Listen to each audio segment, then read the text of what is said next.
Filming from outside Soma Cafe in beautiful Bloomington, Indiana. Today I'm going to review this iced coffee,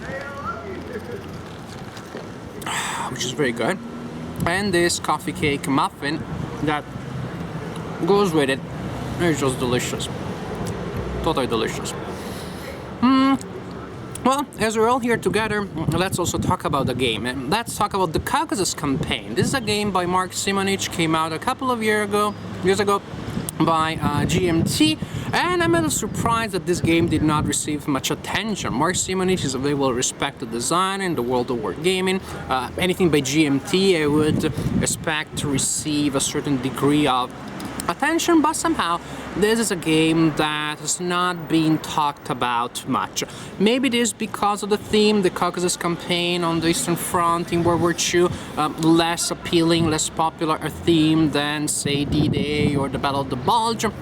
I don't know, but this is a game that I enjoy, and a game that I find remarkable for several reasons. So today I want to tell about this game and to give a general sense of how it plays and to tell you what I think about it, hoping I can put it on your radar and maybe you can consider picking it up or trying it in the future. But first, let's finish this, because it is really good. This is the map for the game. It is printed on paper. Here you see it placed on a magnetic board. The units are placed on magnetic counter holders. This is the way I played the game, so this is the way I'm going to show you the game. The map shows you here a chain of mountains that will create problems when it comes to moving across it. Otherwise the terrain is mainly clear terrain with an arid desert here and some marsh access here and there. Here you see the initial setup of the campaign game with some Russian units scattered around the southern section of the map, but the majority of the action clearly is in the north, where you have the German forces that are advancing and trying to break through this line of Soviet defenses, some of which already start the game on the reduced side. You also have some German reinforcements that are scheduled to enter the game in turn 1.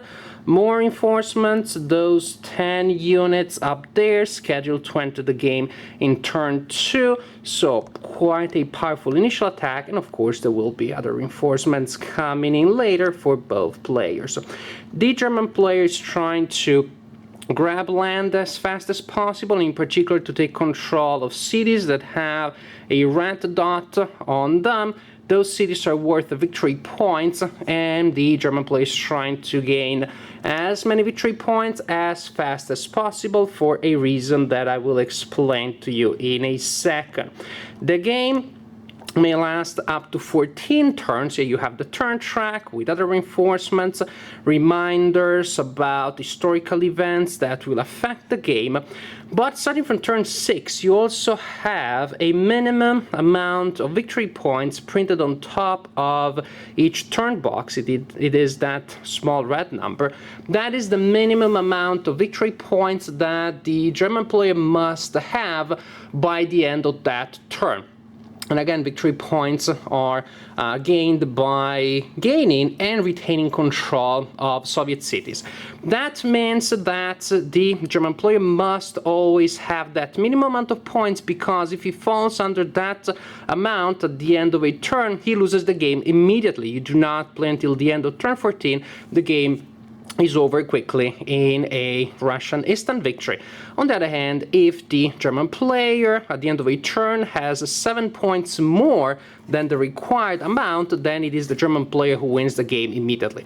But I would say that the most interesting thing here is really the minimum amount required, because that keeps constant pressure on the German player. Since the minimum required amount increases from turn to turn, the German player has this constant need, this constant pressure to advance. Even when the situation becomes more unfavorable, maybe the German player would like to take a moment to reorganize his forces, wait for replacements. Not gonna happen, because he has to keep moving and attacking, otherwise he will lose the game. Turn sequence. A turn starts with the Axis initial phase. When the Axis player receives replacements and reinforcements, he has to roll for replacements. You do not know exactly what you're going to get. Axis primary impulse, during which all units of the Axis player can move and attack. Then you have the Soviet secondary impulse. In a secondary impulse, the active player can only move and attack with armor and cavalry. Infantry can only move by 1x, so at a reduced rate, or attack, not both. So it definitely is a limited action that is available here. Then the Axis player gets a secondary impulse, so the Axis player can react to that, again, with reduced movement for some of his units. The Axis player checks for supply, then you have the Soviet initial phase, replacements, reinforcements, Soviet primary impulse, in which finally the Soviet player gets to do his thing, gets to move and attack with all of his units. And then the Soviet player will check for supplies, and then the turn is over. So here the sequence is primary, secondary, secondary, primary. That means that the Soviet player has to wait until the end of the turn, pretty much, until the Axis player did hit damage twice before he can have his main sequence of actions. Units in this game project a zone of control in the 6 hexes surrounding them. An enemy must spend 2 extra movement points to exit an enemy zone of control, but it doesn't have to stop after doing that. So actually you could enter and exit zones of control in the same turn as long as you have enough movement points to do so.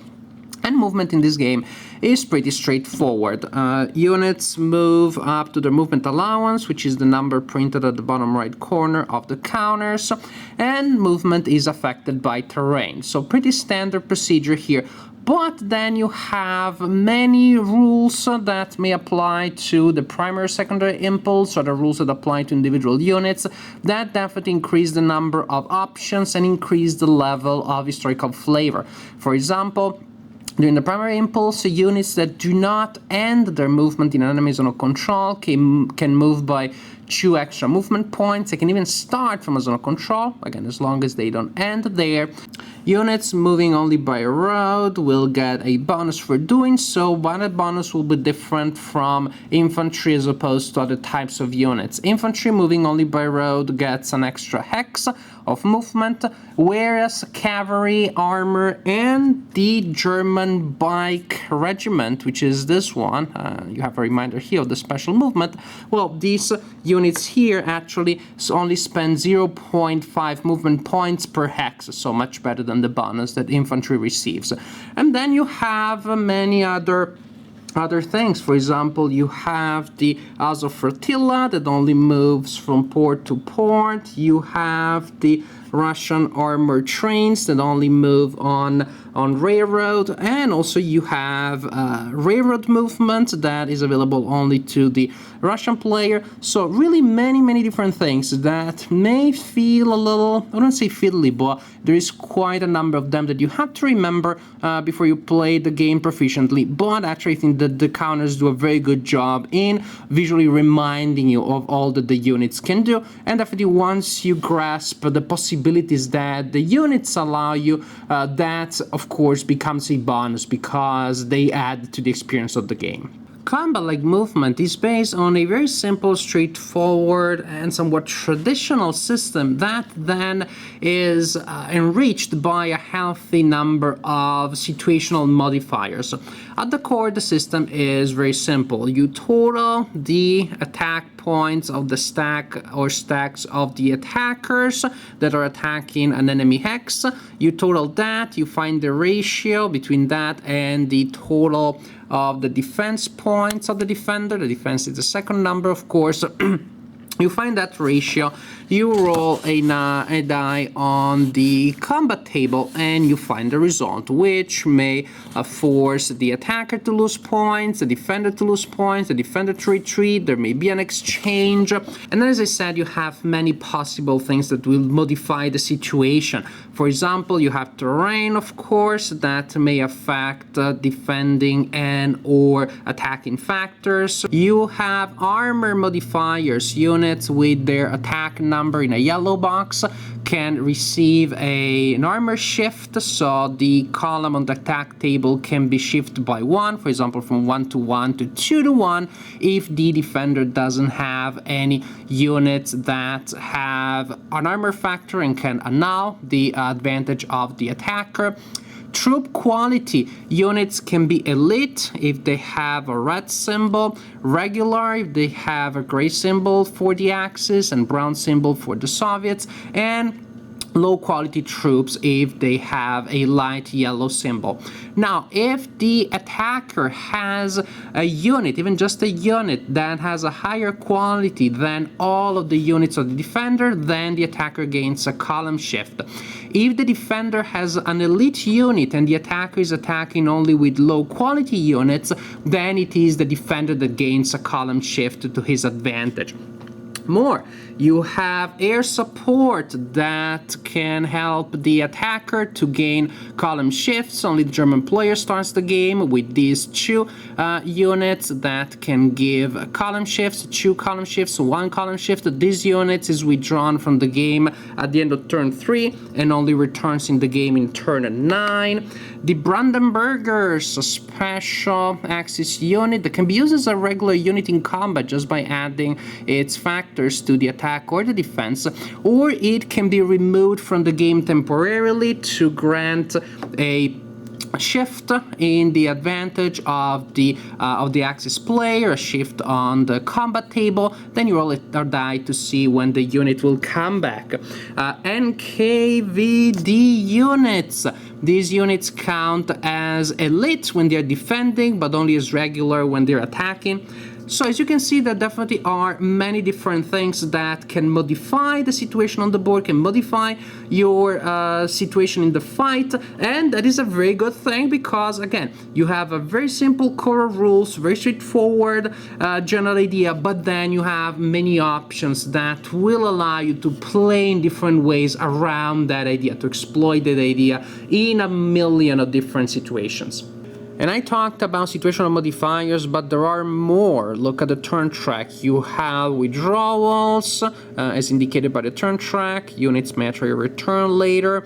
In turn 5, you roll for the Italian Alpine Corps that may join the fight or not. If it does, it changes the victory conditions for the Axis player. In turn 6, you begin rolling for weather, and weather, of course, will affect things on the board.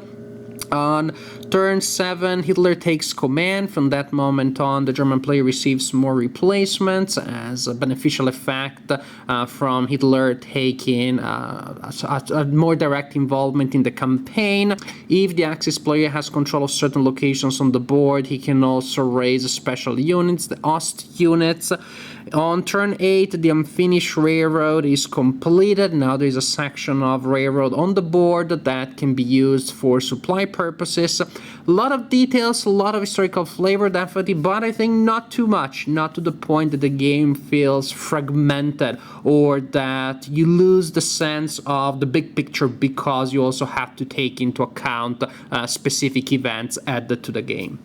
As I pointed out several times in this review, the Caucasus campaign really relies on a core of simple concepts, pretty traditional concepts in a way, but that are enriched by then many situational modifiers, other factors that are brought in as the experience progresses. But these things do not overwhelm the overall design because the modifiers and the special cases and situations mainly enter into play turn after turn, sequentially, so you kind of like get used to them one after the other, and then the board, the player aid, and the counters really do an excellent job in creating visual reminders of all the different things that you have to take into account. So I think that actually these external factors are integrated in the main core of the design very well, and the overall experience is very smooth. The game has a very nice flow.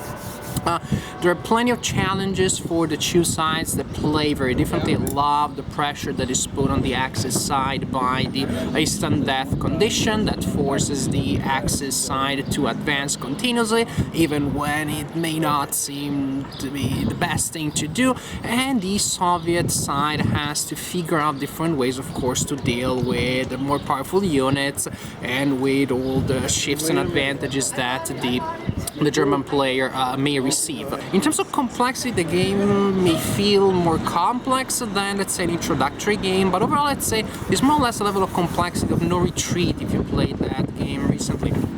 If anything, this game has a leaner and even more basic core of basic rules around which, though, there is more chrome.